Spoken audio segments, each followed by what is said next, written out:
What if your thoughts exist not just in your brain, but across multiple universes, a concept that challenges our fundamental understanding of existence? What if your consciousness is a quantum field, flickering in and out of existence like particles in the vacuum of space, suggesting a deeper, more interconnected reality than we currently perceive? This mind-bending concept, known as quantum consciousness, suggests a radical departure from traditional neuroscience, proposing that our inner experiences might be rooted in the very fabric of the cosmos. It's a theory that pushes the boundaries of what we consider possible, inviting us to reconsider the nature of reality itself. Neuroscience typically tells us the mind is simply what the brain does, a product of its complex biological machinery, with thoughts and feelings arising solely from neural activity. This conventional view has long dominated our understanding of consciousness, grounding it firmly within the physical confines of the skull. But what if the brain isn't the ultimate source of consciousness, but rather a sophisticated receiver, tuning into a deeper, more fundamental reality that extends beyond our physical bodies? This intriguing alternative suggests that our brains might be conduits for a consciousness that is far more expansive and universal. This is the core idea behind Penrose and Hameroff's orchestrated objective reduction, or orchestral theory, a groundbreaking hypothesis that attempts to bridge the gap between quantum physics and the mystery of consciousness. It offers a new framework for understanding how our subjective experiences might arise. They propose that consciousness emerges from quantum computations occurring within microtubules, tiny protein structures found inside our neurons, acting as sophisticated quantum processors. These microscopic components, far from being mere structural elements, are theorized to be the very seed of our awareness.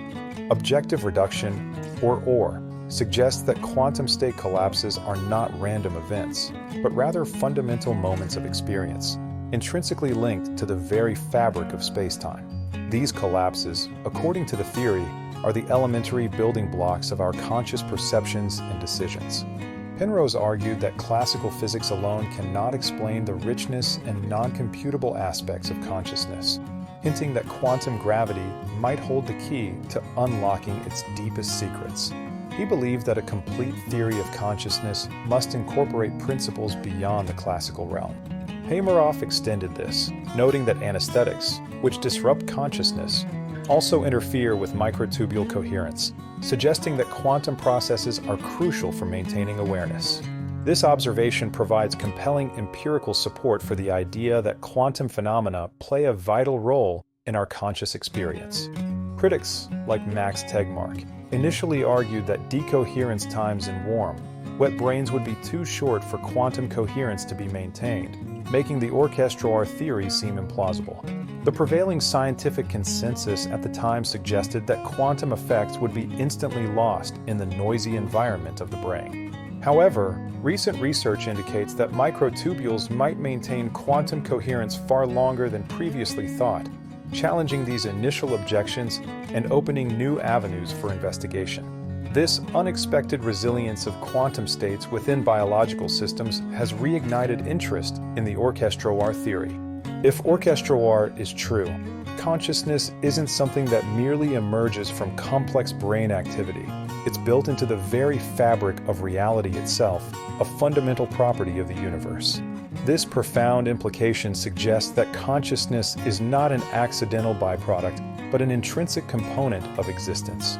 Penrose theorized that consciousness is intrinsically linked to the geometry of quantum space-time, a profound connection that suggests our subjective experiences are deeply interwoven with the fundamental structure of the cosmos.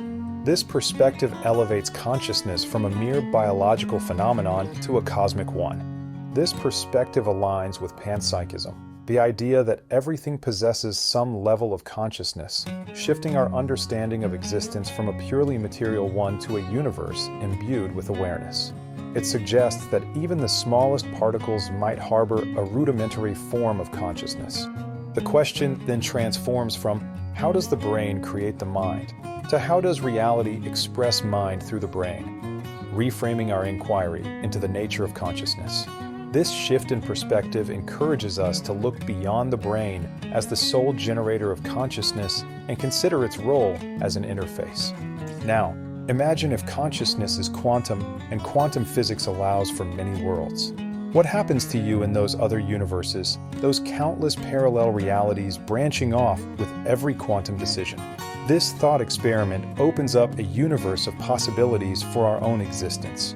The many worlds interpretation suggests that every quantum decision branches off new universes, creating countless parallel realities where every possible outcome of an event actually occurs. In this view, our universe is just one of an infinite number of coexisting realities. If consciousness is quantum, are there copies of your awareness exploring different outcomes in these parallel existences, living out every conceivable version of your life? This raises fascinating questions about identity and the nature of self across the multiverse. Could consciousness interconnect across these universes, much like quantum entanglement links particles, creating a vast, entangled network of minds?